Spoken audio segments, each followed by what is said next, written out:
And just like that, markets are trying to recover again. What's going on, guys? It's Ricky with TechBud Solutions. I have some super quick updates I want you to be aware of. And what better time to be able to catch the NASDAQ market trying to recover from its lows of 591, trying to recover back to previous highs, and now at 600 per share. Now, a question that I want to ask you is, do you think that markets are going to recover back to all-time highs soon? Or do you think that there's more uncertainty to present itself, especially with all the attacks that are happening? If you guys haven't checked it out, look at this. This was actually just shared. I asked different AI softwares if this is real. They said it was. If it's not, I do apologize. Literally, I triple checked it with everything. I don't want to share any fake video, but supposedly this is an attack that just happened from Iran in Israel. You guys let me know what you think.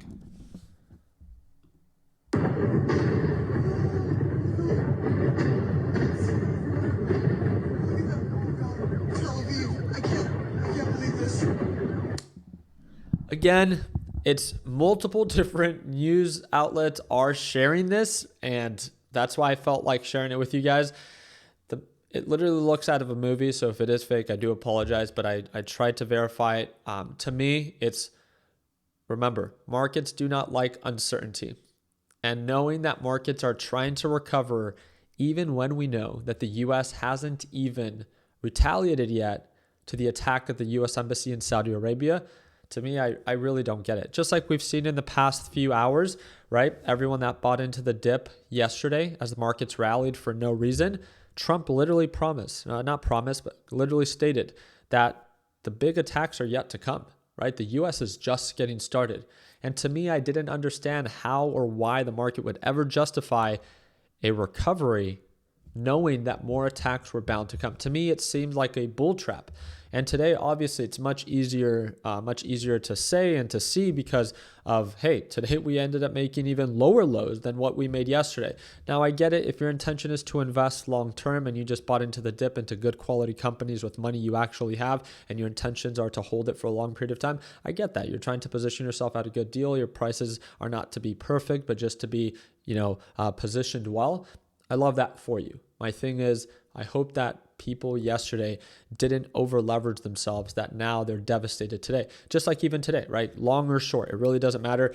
Let's do our part in not being afraid to take advantage of opportunities, regardless if your perspective is bullish or bearish. But to know that during times like this, there's a lot of uncertainty. Things that are affecting the market today might not matter next week. But it all depends on your outlook and what actually ends up presenting itself. So this is why I wanted to share the news with you guys, where I think that NASDAQ market is trying to recover. It still looks incredibly bullish right now, but just like we've seen right when the market opened, it's definitely open to selling. So again, if you feel uncertain, if you feel like markets can turn against you and you have a heavy position right now, do something about it now. It's not that you have to sell all of it, but that you trim, that if markets do retrace, you don't devastate yourself, right? The things that I want you to be aware of are a series of updates, right? Obviously, happy Tuesday. There has been over $1 trillion that has been wiped out of the market since the open. President Trump says that there's virtually unlimited supplies of munition. Wars can be fought forever and very successful using the supply. To me, this just supports the case that this idea of the attack stopping anytime soon is just not realistic. The idea of, hey, this can happen and carry on for a long period of time, definitely seems to be a possibility.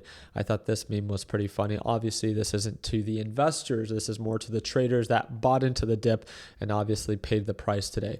Trump says that he has told Iran's new leadership that it is too late to talk. Again, to me, that doesn't seem like we are done with Iran. So if we're not done, why are markets recovering? A question to ask yourself. On top of that, Iraq shuts down the world's second largest oil field following the Strait of Hormuz closure. To me, this is also another reason that we can justify oil prices skyrocketing so much. If you guys have not seen, United States Oil Fund is up an additional 5.7%.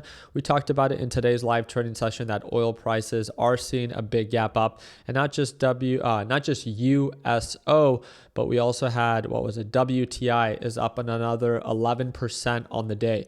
Again, To me, these are trades because we don't know how long these attacks are going to happen.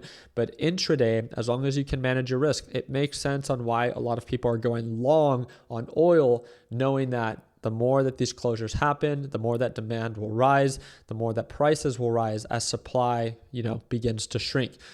To me, that makes complete sense. But again, I see it more as a trade because it's more short-term than I do as an investment. We talked about it in today's live trading session. So if you haven't checked it out, we give more of a general understanding of the bigger picture. I would really encourage you to go back and rewatch it if you're, part of our LPP team. If you're not yet, it's the second link in the description down below. On top of that, over $1.3 trillion has been wiped from gold and silver in the last 1 hour. Gold seeing a nice retracement, silver seeing a nice retracement. This is something that I found to be rather unique. Breaking, largest public Bitcoin miner Mara Holdings to consider selling its Bitcoin reserves. Mara, the second largest public Bitcoin holder, has updated its treasury policy to allow potential sales of its stockpiled Bitcoin. They currently hold 53,000 Bitcoins, ranking them just behind Michael Saylor Strategies. Another great reminder that this talks about leverage. If you're smart, you don't need it. If you're dumb, you shouldn't be using it. I think that is a great reminder for people that are trying to position themselves in a very aggressive way during an uncertain time. Times are uncertain, and a lot of people, it's better for you to probably stay cash than it is to try to trade this kind of volatility. For those that are open to the risk of wanting to trade the lows or trade the highs or try to understand where the market is going, all power to you. But please do not use leverage, as again, during a very speculative and uncertain time, market direction can change as quick as a tweet or an attack as soon as it gets announced. As of right now, markets are trying to recover, but we'll see if that is the same type of sentiment we see into today's market close, knowing what the U.S. has stated about its potential retaliation against Iran and the embassy attack that we saw just a few hours ago.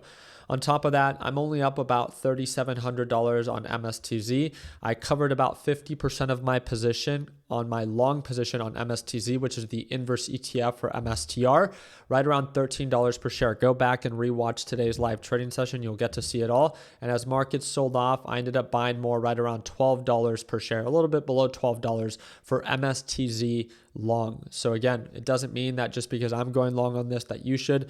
This is a riskier trade, as again, it's going against the current direction of MSTR. So if you believe that Bitcoin is going to recover and MSTR is going to recover, then it makes sense on why you would go long. I don't believe in Bitcoin. I believe that there's more uncertainty that will present itself, especially with these big players like Mara beginning to entertain the idea of possibly selling their holdings. So just because I'm choosing to take that bet doesn't mean that you need to. Again, different timeframes for different perspectives. When it comes down to these intraday plays that I take, I really like to close most of my shorts all intraday. So please, again, don't just go into something thinking that I'm holding when I could actually close out the trade. And then again, overnight, there's an uncontrollable amount of risk. I just like sharing my ideas with you guys, not because I believe that they have to happen, but because, again, that's the whole point of this YouTube channel, is to share news and to share ideas, not because we have to be right 100% of the time, but we're doing our part in taking advantage of any opportunities we see presenting themselves. And again, the goal is all the same, right? It's to make money. So we'll see. We'll see if markets begin to curl on over into the close as uncertainty presents itself, or if they continue to try to recover back into a break even. NASDAQ market right now is down, 1.3%. They were down about 2%, 2.5%. So we'll see if we begin to chip away and begin to reverse, or begin to chip away and get back into the green. So excited to do my part in keeping you guys up to date. I hope to see you for tomorrow's live trading session. You've heard me talk about them before. It's my LPP team. It's the only service that I offer. And if you want to join, it's the second link in the description down below. We have a little discount link there for you. You can sign up right now and we'll start watching me trade live as soon as tomorrow. Like always, let's make sure that we end the year on a green note. Take care, team.